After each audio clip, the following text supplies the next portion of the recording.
నమస్తే friends, welcome back to my channel. ముందుగా అందరికీ దేవి నవరాత్రులు శుభాకాంక్షలు అండి. అమ్మవారికి ఎంతో ప్రీతికరమైన ప్రసాదాల్లో మొదటి ప్రసాదం, అమ్మవారికి నైవేద్యంగా పెట్టే ప్రసాదం కట్టె పొంగలి రెసిపీ అండి. సో పర్ఫెక్ట్గా ఎలా చేయాలో మన వీడియోలో అయితే చూసి మీరు కూడా చేసేయండి. ముందుగానైతే 1 కప్పు వరకు అయితే పెసరపప్పును తీసుకొని ఇలా లో ఫ్లేమ్లో పెట్టి అయితే వీటిని దూరగానైతే వేయించుకోండి, కలర్ చేంజ్ అయ్యేంత వరకు. ఇందులోనే 1 కప్ అయితే రైస్ని యాడ్ చేసుకోండి. నేనైతే ఇక్కడ 1 కప్పు పెసరపప్పు, 1 కప్ అయితే రైస్ అయితే తీసుకున్నాను. ఇందులోకైతే వాటర్ని యాడ్ చేసుకొని 2 సార్లు అయితే బాగా శుభ్రంగా కడిగి మనం తీసుకున్న క్వాంటిటీకి 5 కప్పుల వరకు అయితే వాటర్ని అయితే యాడ్ చేసుకోండి. సో అది మధ్యలో ఉడికించుకున్నాక వాటర్ అనేది ఒకవేళ తక్కువైనట్టు అనిపిస్తే మధ్యలో అయితే వేడి వాటర్ని అయితే యాడ్ చేసుకోవాలండి.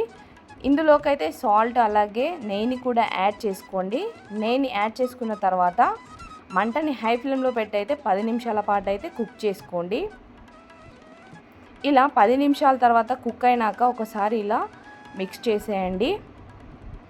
సో మరొక 10 మినిట్స్ పాటు అయితే వీటిని ఉడికించుకోవాలి. రైస్ అనేది ఇలా మెత్తగానైతే అయి ఉండాలి. చూడండి, ఇప్పుడు రైస్ అలాగే పప్పు కూడా మెత్తగా అయింది కదా. సో ఇప్పుడు గరిటెతోనైతే నెమ్మదిగానైతే స్మాష్ చేసుకోండి. సో ఇదైతే రెడీ అయిపోయింది.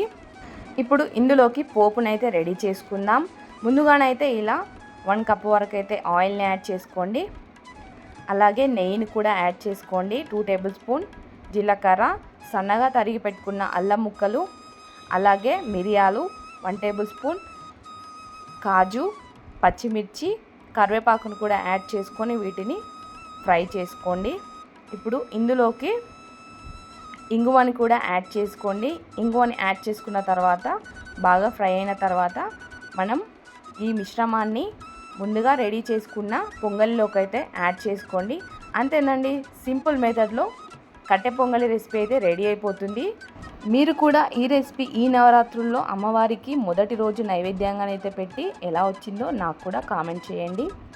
అలాగే మరిన్ని రెసిపీస్ కోసం అయితే మన ఛానల్ అయితే సబ్స్క్రైబ్ చేసుకోండి. Thanks for watching.